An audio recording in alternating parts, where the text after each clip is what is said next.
Hello? Hi, can you hear me? Yes. I am Nick Redding with Men's Rights Edmonton. I'm joined today by Fidelbogen with Counterfem Bloodspot, and we're being interviewed by Jade Frisch of Sensa Nostra. It's an English-speaking online German magazine. Just to let you know, Jade, we are recording this, and depending on how things go, we might be throwing it up on YouTube. You might be what, sorry? Throwing it up on YouTube. Yes. Okay.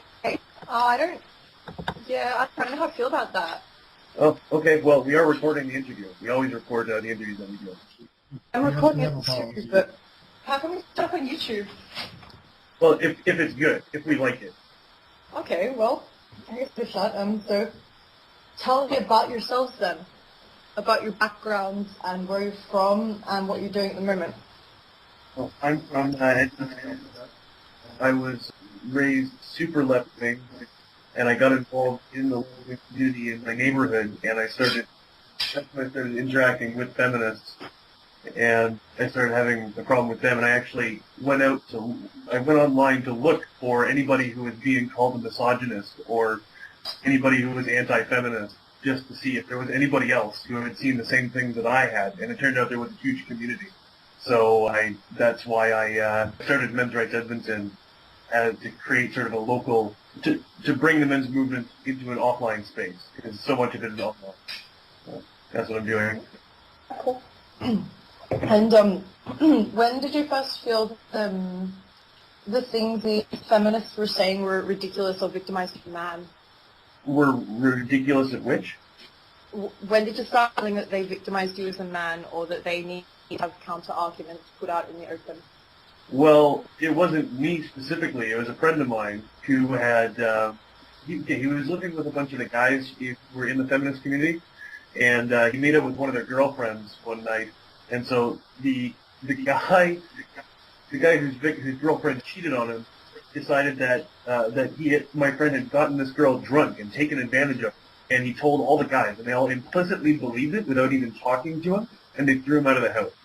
And that just sort of confirmed all the things that I had seen people, that it was very Orwellian group thing, that all you have to do is, it doesn't even have to be a woman, it can be a man making the assertion or the accusation that a man has harmed a woman somehow, and everybody is lining up to believe it and just to tar and feather this guy. Yeah, okay. So can you tell me Orwellian, how you find it Orwellian? Yeah, like I said, there's absolutely no questioning when someone tells you that a man is harming a woman. You don't think about it, you just react. The same way in George Orwell's 1984. If someone tells you that someone is a traitor, if someone makes the accusation, well, the accusation is the evidence. That's all you need. Yeah. No. So, but you don't feel that is reciprocated for a man accusing a woman or a man accusing another man?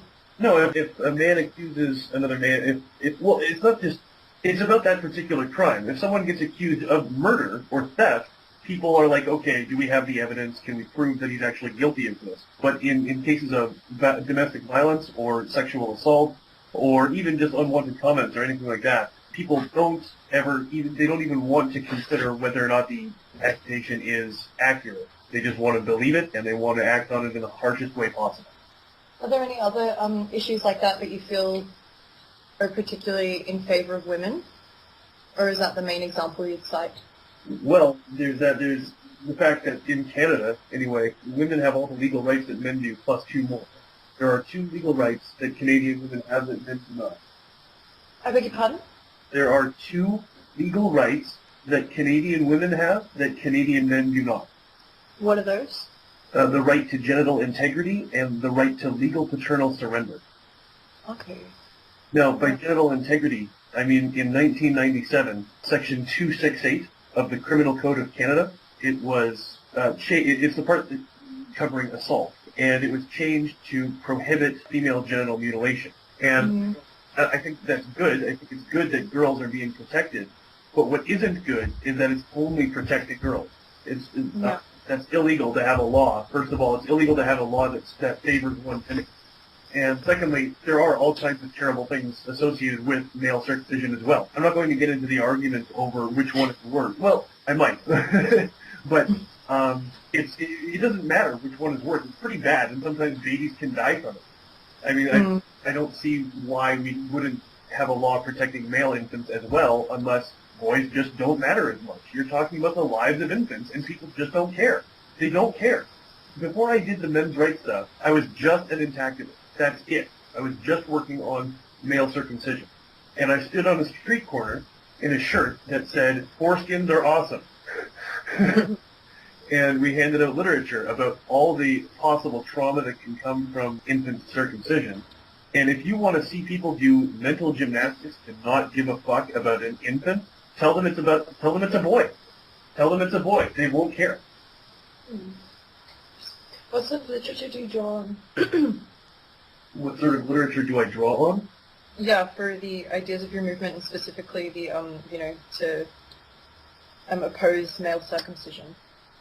Well, it's been a long time. I used to have literature on hand. I had a few instances of actual death resulting from routine infant circumcision, and I had a long list of possible defects. Like I said, I used to work with the circumcision thing a lot more. Then I just started getting focused on men's rights as a whole, because you can't deal with that problem until you deal with the apathy towards men first.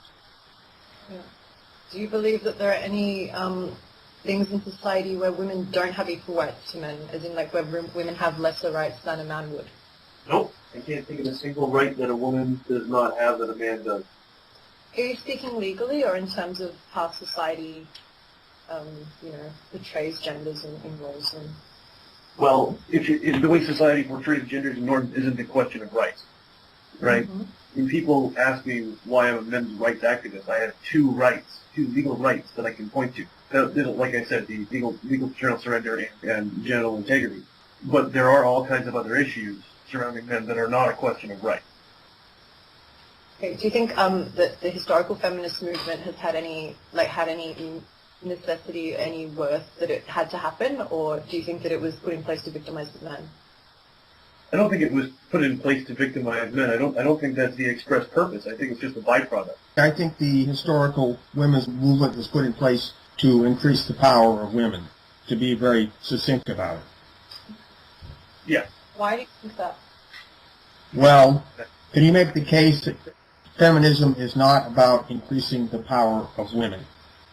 I suppose it's increasing it to the point that men had it at the time in terms of equality with things like money and being able to vote. Yes, but still, those things are increasing the power of women. And I would contend that feminism as a whole is the project to increase the power of women. Do you not believe in equality? Now, I beg your Do pardon? you not believe in equality? Okay, equality is an abstraction. The concept of equality, the way people use it in a semantic way, is like an intellectual candy bar. I prefer not to throw that word around unless we can break it down into something more concrete. But getting back to what I said a minute ago about the power of women, in some ways it could be argued that that project is laudable, but the way I see feminism is that feminism is simply like a blind machine or device to increase the power of women clear across the board, irrespectively in any way and every way, and it is an infinite game with no particular end game and a constantly moving set of goalposts. So it's a machine that has no off switch. Mm-hmm. How did you come to that conclusion? By study and observation over approximately the last 10 years. What have you studied? Anything and everything. I've read books, I've listened to the news, I've talked to people. The world is one big, huge library with many information streams, and I tap into all of them as much as I can. What do you think about other issues of, I know you don't want to use the word equality, but things like, racism and that? How do you feel about these things?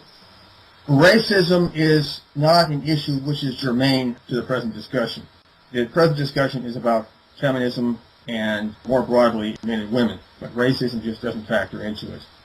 Although I will say that all men are men, and men come in all colors and all races, if that addresses your question. Yeah, I mean, when we went to a rally in Toronto, and we had a bunch of Bash backers, they came up and they were chanting, "Racist, sexist, anti-gay, MRA, go away." And I don't understand where people are coming from when they somehow try to tie race into what we're talking about. And It's particularly bothersome because, okay, we were there in Toronto to bring attention to one of the big problems we were there to bring attention to was the incredible disparity in suicide rates in terms of men committing suicide, 3 to 5 times more frequently than women. And if you do some research on our movement, you'll find out about Earl Silverman. He ran the only men's domestic violence shelter in Alberta or in the country, and he hung himself. And if the name doesn't spell it out for you, Earl Silverman was Jewish. And 2 days before I found out that he hung himself, I found out that a friend of mine that I went to high school with, who was black, also killed himself. So in 1 week, I had a black friend and a Jewish colleague killed themselves. And I go to a rally to talk about men committing suicide, and I get a bunch of people showing up calling me racist. Mm. I really don't appreciate that. Yeah, understandably. Do you think that grouping men and women into different groups is helpful when it comes to empowering either group? It depends. I mean, if you're talking about kids, I think there is something to be said for maybe separating boys and girls at a young age helps because they do overall have different learning styles. And that's not to say that every single boy will conform to what every other boy is doing, or that every single girl will. But for the most part, boys and girls do learn differently. And I think that separating them at a younger age and maybe integrating them later would help. But I think that would empower both of them. Go ahead. Some of us, let me interject here, some of us are pretty insistent on the idea of male space, or male-only space, and that male-only space, male-only clubs, male-only organizations, and the like ought to be established and have a right to be established. Yeah. Yeah, okay. So what sort of male-only spaces? Do you mean the same way that they have these, like, female shelters and, like, women's-only areas for whatever they're for? Or just the freedom to have a private club. Mm.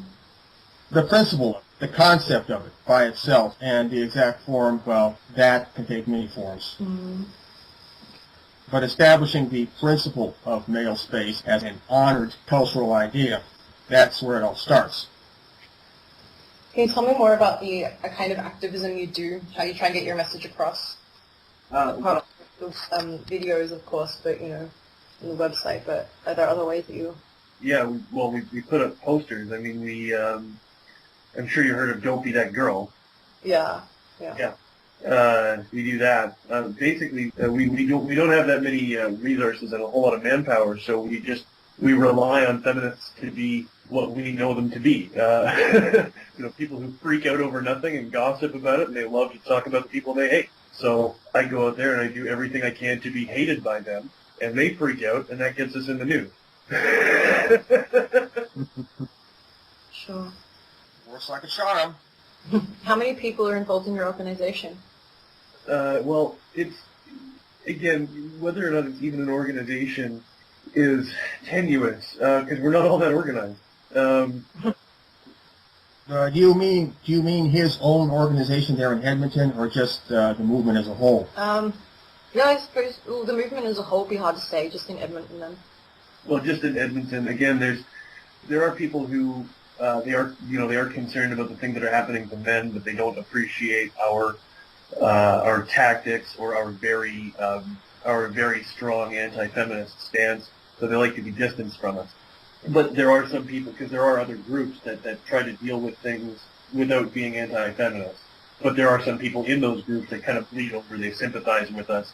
Like, when I started the website, all I wanted to do was just draw other MRAs to me. And I was very insistent that we weren't a group, it was just a website. But then the other guys who came and started contributing to the website, they were like, no, we're a group, we're calling ourselves men's rights. So, again, it's hard to say how many people are in the group, because whether or not there's a group is hard to say. Yeah, I saw you put one in Sydney as well. Are there any other cities? Calgary, Dublin, I believe, they're starting one up in Dublin. Mm-hmm. Vancouver, Seattle. There are groups out there, they're sprouting up like mushrooms. And actually, yeah, I heard of. Yeah. In India, it's huge. Yeah. It's 100,000 plus They're years ahead of us. Yes. Why do you think it's so well received in India? Because we've been hearing for years about how particularly bad women in India have it, and after seeing all the propaganda about how bad women in the Western world have it, I think that's all it is. I think it's just bluster. I think there's terrible things that happen to both men and women in India, and I think that feminist propaganda does what it always does. It takes what's happening to women and makes it the only atrocities out there. And so, and that thrives in a culture that's already disposed to obsessing on the well-being of women. Because, of course, if you're obsessed with the well-being of women, you're never going to see women as having enough. So people are going to eat up feminist dogma about women not having it. And a place like India, I think, is right for that. Well, in the long run, it's unsustainable. Yeah, so because it's so big in India, the men's movement is so big in India because the feminist movement is so big in India. Okay. Do you feel like, can you agree with men's rights activists who are pro-feminist? Or do you think they're doing it wrong, or that they're not involved enough in their own rights? I beg your pardon, do what? They are feminists? pro-feminist. Oh, pro-fem. Well, that's like a square circle. No such thing.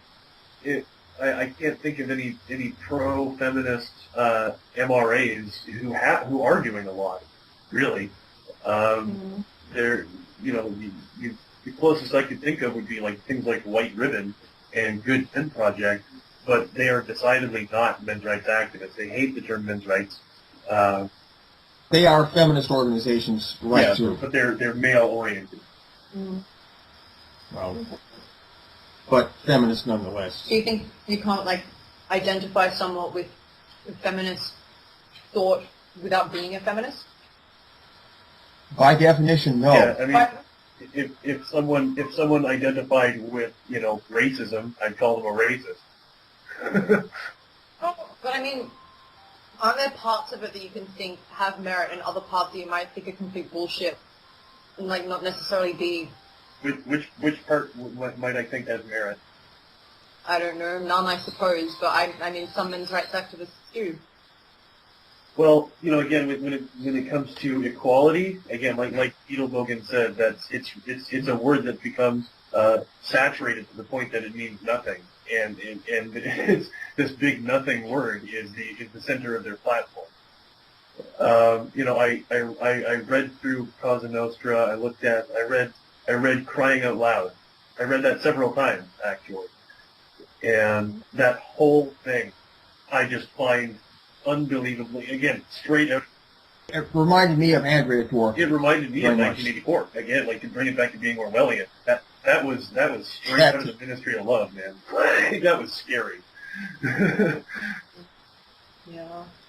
I think I can address a point that we brought up a minute ago about agreeing with feminists on anything, and I would say, from my side, yes, there are plenty of individual points and issues on which I can agree with a feminist. But my objection, my quarrel, is with feminism as a whole, feminism as a gestalt, feminism as a social and political organism, as a worldview, a paradigm. Actually, no. Yes, I can think of an issue that I agree with feminists on, and that is that prostitution should be decriminalized for the sake of the sex worker. That's only some feminists who say that. Other feminists say different. I can agree. I can get on board with the sex-positive feminists in that regard. But, that's the only one I can think of off the top of my head. Okay. All right. Do you guys have any closing remarks? I can't think of any. No, thank you for your time. Thanks for interviewing us. Okay, cheers. No worries. Have a good one. I'll follow up with you on email if I need to, if that's all right. Excuse me, I do have one closing remark, not really a remark, but for your further information, I would like to drop you a link in the chat bar to a PDF file that you can download, and you can read that at your leisure. Mm-hmm. As a matter of fact, I will give you two links. One is to the PDF file, the other one is to the online version of the same material. I'll put them both in the chat bar here. There's one, and here's the next one. Hello, we're still here? I am. Looks like Jade dropped out. Oh, all right. Well, whatever. I think Anyway, she's got the links that I put in the chat bar there. I'm gonna turn off the audio here, or the recording rather, not the audio. There we go. Okay. I think that went well. Oh shit, dude! I just deleted the whole thing. You did? Yes. Well, luckily I've got the whole thing. So, two heads are better than one, I guess. Yeah, see, this is a big reason I have you, as my backup here. Well, I'm happy to oblige. Right on. Anyway. Want to send that sucker over? So I'll turn it off.